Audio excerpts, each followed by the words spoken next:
하나님 아버지, 오늘도 주의 말씀으로 우리와 함께 하옵소서. 예수 안에 있는 기쁨과 감사와 지혜와 생명을 누리게 하여 주시옵소서. 기도함으로 주와 인격적인 교제를 하는 시간이 되게 하여 주옵소서. 이끌어 주실 줄 믿사옵고 성령 충만한 시간 되게 하옵소서. 예수 그리스도의 이름으로 기도하였습니다. 아멘. 찬양합니다. 예수 우리 왕이여 이곳에 오셔서 보좌로 주여 임하사 찬양을 받아주소서. 주님을 찬양하오니 주님을 경배하오니 왕이신 예수여 오셔서 좌정하사 다스리소서. 아멘. 느헤미야 5장입니다. 구약 732면입니다. 느헤미야 5장 구약 732면. 자신의 성경을 펴고 자신에게 하나님이 하시는 말씀을 성경을 통하여 읽고 고백하고 선포하는 것이 중요합니다. 그래서 이 시간이 좀 들어도 자신의 성경을 확인하고 줄을 그으면서 그렇게 하나님 앞에 인격적으로 기도하고 믿음으로 나아가는 시간 되기를 원합니다. 우리 말씀의 제목을 함께 읽겠습니다. 공동체의 고난을 함께 풀어가다. 공동체의 고난을 함께 풀어가다. 사람은 누구나 공동체를 이루는 것입니다. 가정의 공동체를 이루게 되고 또한 직장 공동체, 사회 공동체, 만남의 공동체를 이루게 됩니다. 교회는 예배의 공동체를 이루게 됩니다. 교회는 삶의 공동체를 이루게 됩니다. 그래서 공동체를 이루어 나가는 우리의 삶이 너무나도 중요한 것입니다. 오늘 묵상 질문 1번 통해서 이 공동체 속에 일어난 일들에 대한 그런 것들을 함께 보겠습니다. 성벽 건축을 할 때에 백성들의 고통과 원망은 무엇이었는가? 백성들의 고통과 원망은 무엇이었는가? 우리 함께 1절부터 5절까지 천천히 읽어보겠습니다. 그때의 백성들이 그들의 아내와 함께 크게 부르짖어 그들의 형제인 유다 사람들을 원망하는데 아내와 함께 부르짖었다. 이것은 가정에 큰 어려움이 있었다라는 이야기가 되는 것입니다. 그래서 가정의 아버지와 아내가 함께 이 가정의 어려움과 환난을 보면서 크게 이렇게 소리쳐 말했던 것을 확인합니다. 2절 어떤 사람은 말하기를 우리와 우리 자녀가 많으니 양식을 얻어 먹고 살아야 하겠다 하고 3절 어떤 사람은 말하기를 우리가 밭과 포도원과 집이라도 저당 잡히고 이 흉년에 곡식을 얻자 하고 어떤 사람은 말하기를 우리는 밭과 포도원으로 돈을 빚내서 왕에게 세금을 바쳤도다. 그러니까 사람마다 지금 성벽 재건을 하면서 여러 가지 어려움들을 겪고 있는 것입니다. 공동체에 공동에 해야 되는 그런 협력해야 되는 성벽 재건이 있지만 또 삶이라는 그 삶의 영역 가운데 살아야 되기 때문에 당하는 어려움들과 고난들이 있는 것이죠.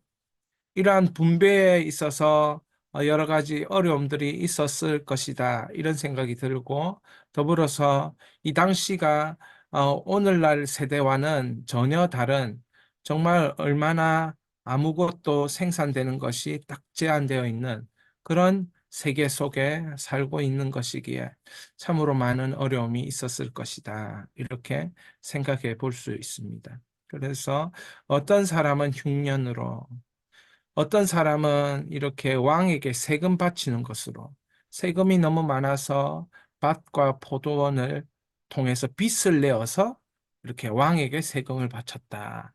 그러면 경제적으로도 어려움이 있었고, 이 조직적으로도 큰 어려움이 있었다. 이렇게 볼 수 있는 것이죠.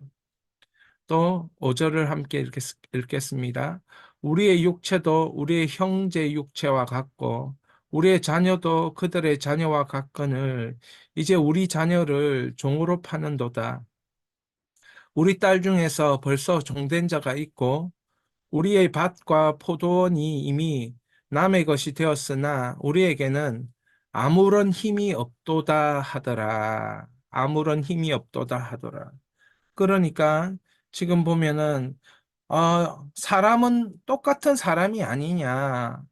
우리 형제가 또 너희의 형제가 어떻게 다를 수가 있고 우리의 자녀가 너희의 자녀와 어떻게 다를 수 있냐. 다 똑같은 이 공동체를 한 일원으로서 다 정말 존귀한 사람들이다.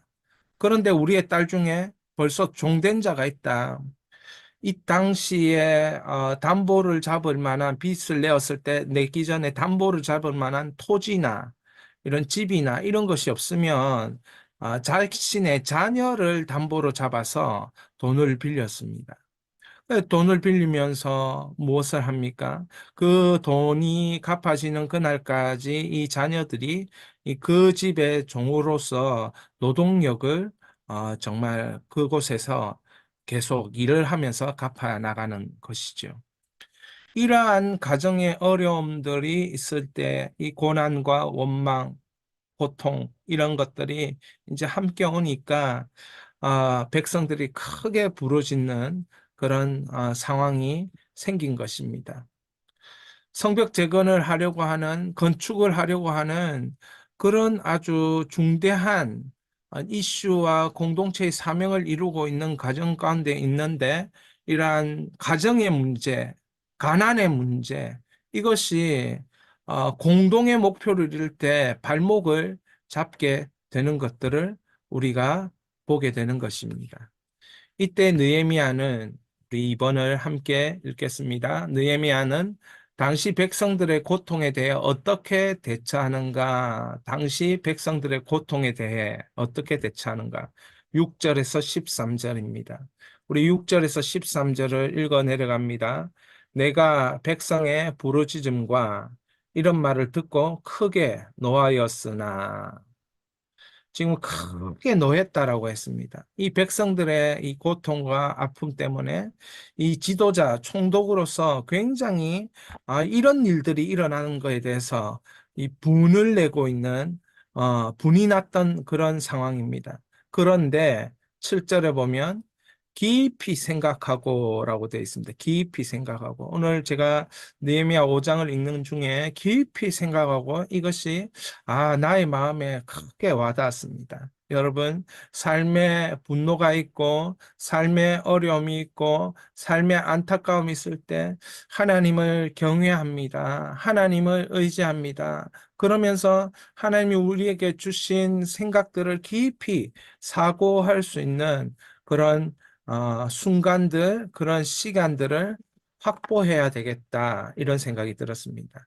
자, 7절에 깊이 생각하고 귀족들과 민장들을 꾸짖어 그들에게 이르기를 너희가 각기 형제들에게 높은 이자를 취하는도다 하고 대회를 열고 그들을 쳐서 깊이 생각하고 이제 느헤미야가 행동하는 것이에요. 누구부터 꾸짖었느냐?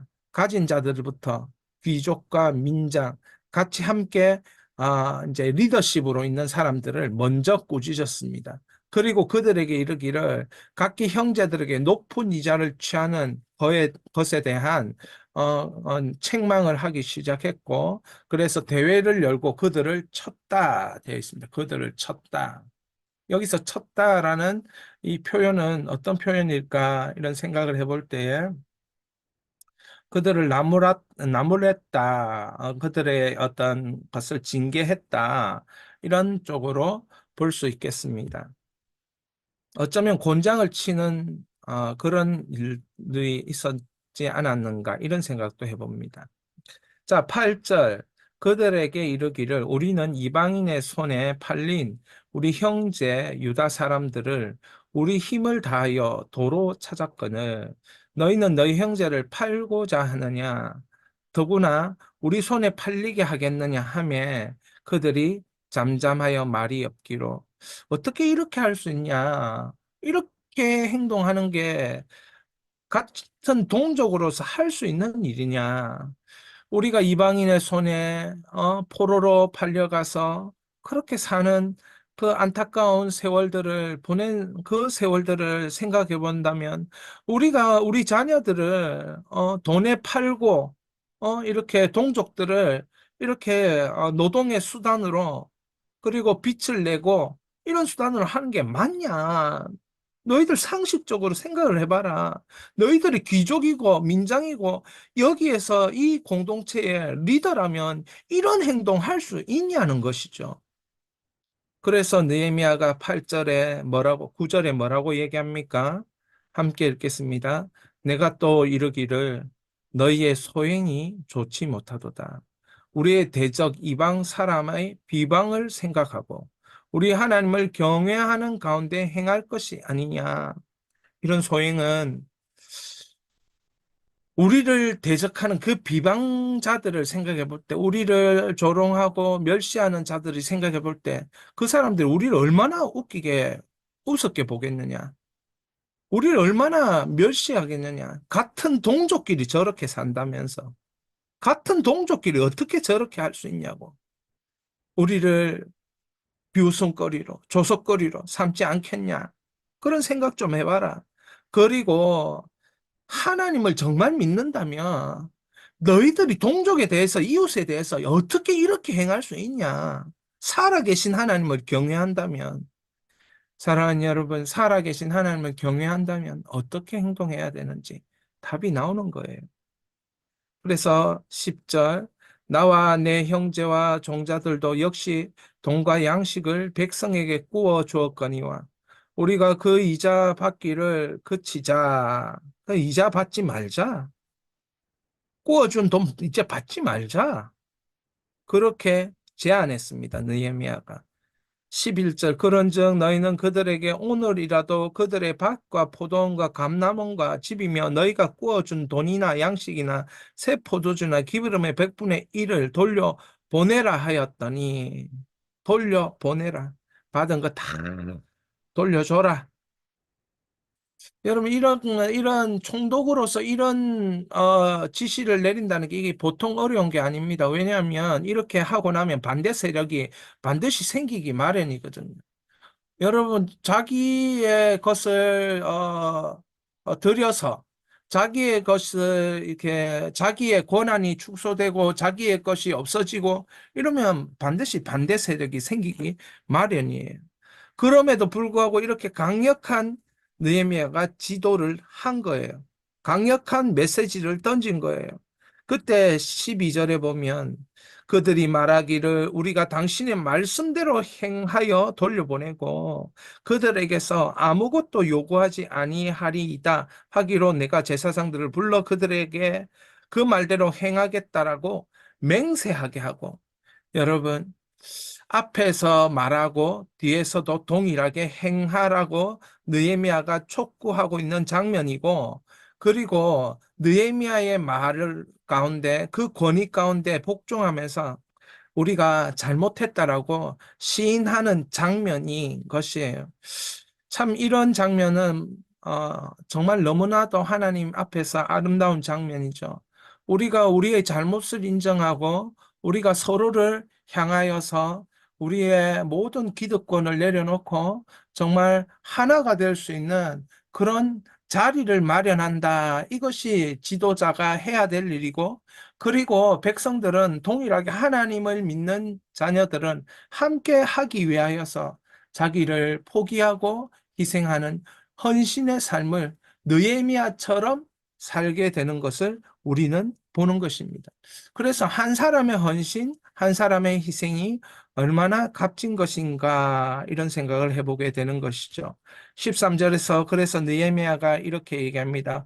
내가 옷자락을 털며 옷자락을 턴다는 말은 무슨 말이냐면 이 말이 지켜지지 않으면 너희가 저주를 받을 것이다 이런 뜻이 있어요. 옷자락을 털다는 것이 이게 이제 그 당대의 행동인데 풍습인데 옷자락을 터는 것은 상대방에게 들었던 말들이나 우리가 약속했던 것들이 지켜지지 않으면 그 사람은 저주를 받게 된다. 이런 말인 것입니다. 그래서 내가 옷자락을 털며 이르기를 이 말대로 행하지 아니하는 자는 모두 하나님이 또한 이와 같이 그 집과 산업에서 털어 버리실지니 그는 곧 이렇게 털려서 빈손이 될지라 하며 회중이 다 아멘 하고 여호와를 찬송하고 백성이 그 말한 대로 행하였느니라. 그러니까 느헤미야는 이 문제를 공동체 속에서 사람들과 함께 풀어나가고 해결해 나가는 것을 봅니다. 가장 중요한 것은 리더십들 안에서의 문제죠.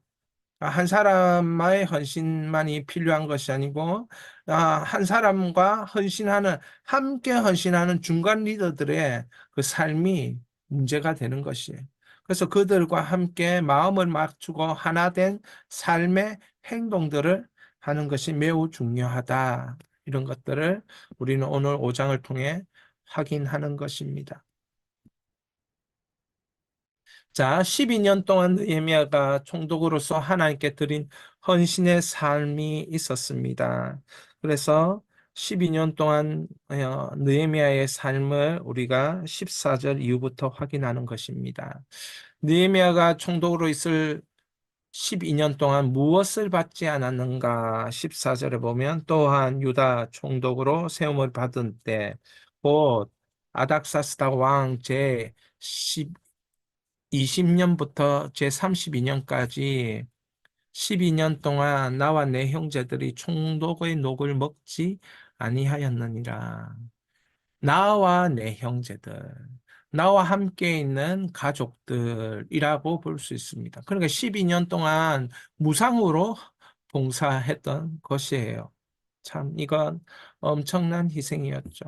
물론 느헤미야는 아닥사스다 왕의 이 수를 이게 맡은 관원으로서 왕과 친밀한 관계에 있었고 왕이 또 제공하는 여러 가지 뭐 이 성벽을 재건하는 모든 것에 대한 지원과 후원의 약속이 있었고 또 실제로 그렇게 됐고 그리고 또 느헤미야가 이렇게 바사 왕국에 있을 때 누렸던 많은 그런 재산들이 있었을 것이다. 이렇게 추측해 볼 수는 있지만 그러나 12년이라는 기간은 엄청난 기간 아닙니까? 그 기간 동안 정말 총독으로서 아무 녹을 받지 않고 생활했던 거예요. 자, 그래서 우리는 느헤미야가 12년 동안 보여준 삶의 모범이 있다는 것을 15절부터 18절까지 확인하게 되는데 그 삶의 모범을 우리가 좀 볼 필요가 있습니다. 15절 나보다 먼저 있었던 총독들은 백성에게서 양식과 포도주와 또 은 40세계를 그들에게 빼앗았고 또한 그들의 종자들도 백성을 압제하였으나 나는 하나님을 경외함으로 이같이 행하지 아니하고 경외하는 자의 삶이 뭐냐? 하나님을 경외하는 자의 삶이 무엇인지 느헤미야는 보여주었습니다. 총독들이 살아가는 그런 행동들에 그 이전의 총독들의 삶을 그대로 답습하지 않고 하나님을 경외하는 자로서의 그런 삶을 살았던 거예요. 사람들을 압제하거나 빼앗거나 이런 권력을 이용해서 착취하는 삶을 살지 않았다는 거예요. 권력을 이용해서 착취하는 삶을 살지 않았던 거예요. 16절 도리어 이 성벽 공사에 힘을 다하여 땅을 사지 아니하였고 내 모든 종자들도 모여서 일을 하였으며.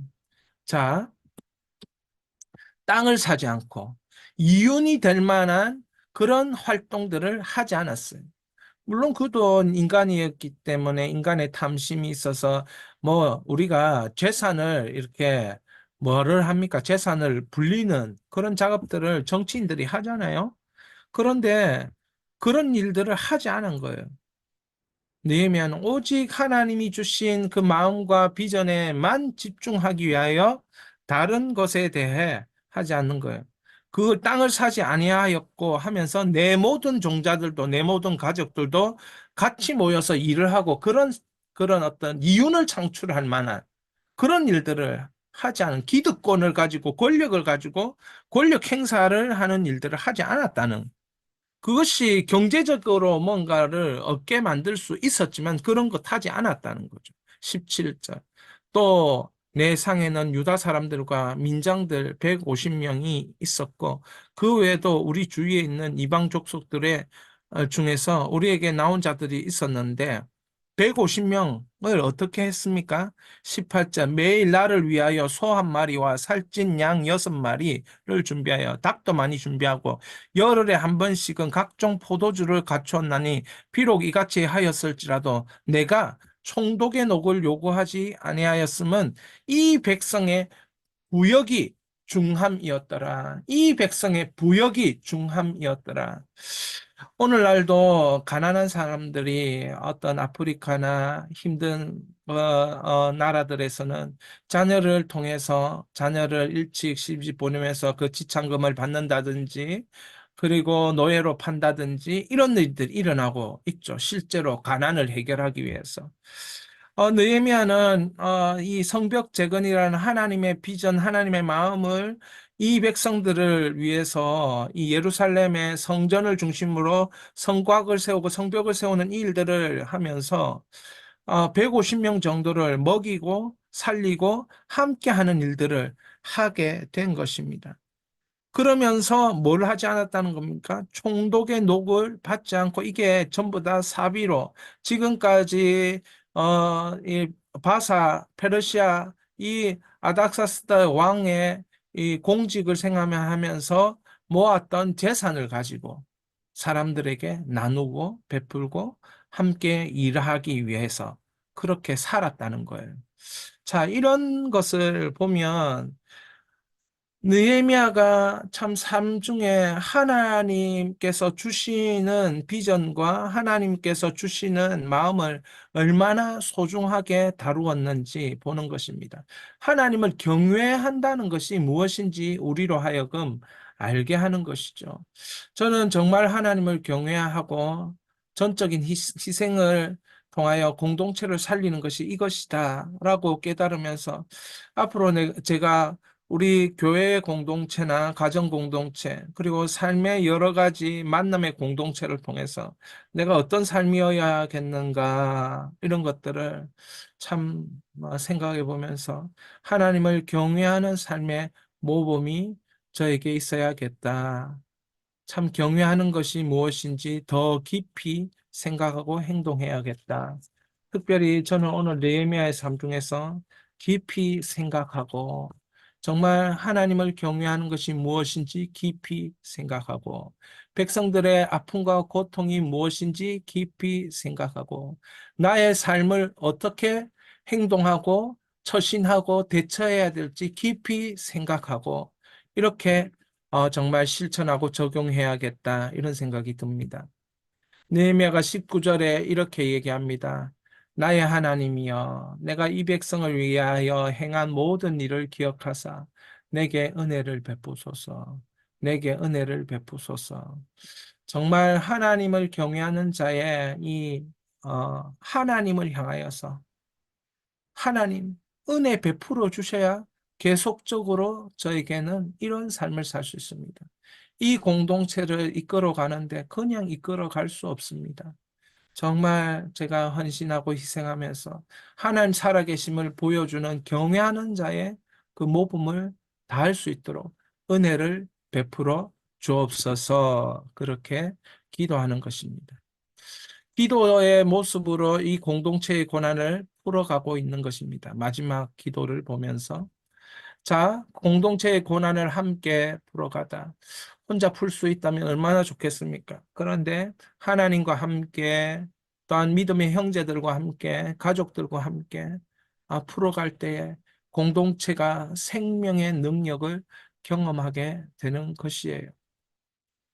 자, 함께 읽겠습니다. 공동체를 함께 세워가고 공동체의 고난을 함께 헤쳐갈 때 한 사람의 헌신 그리고 희생이 있었다.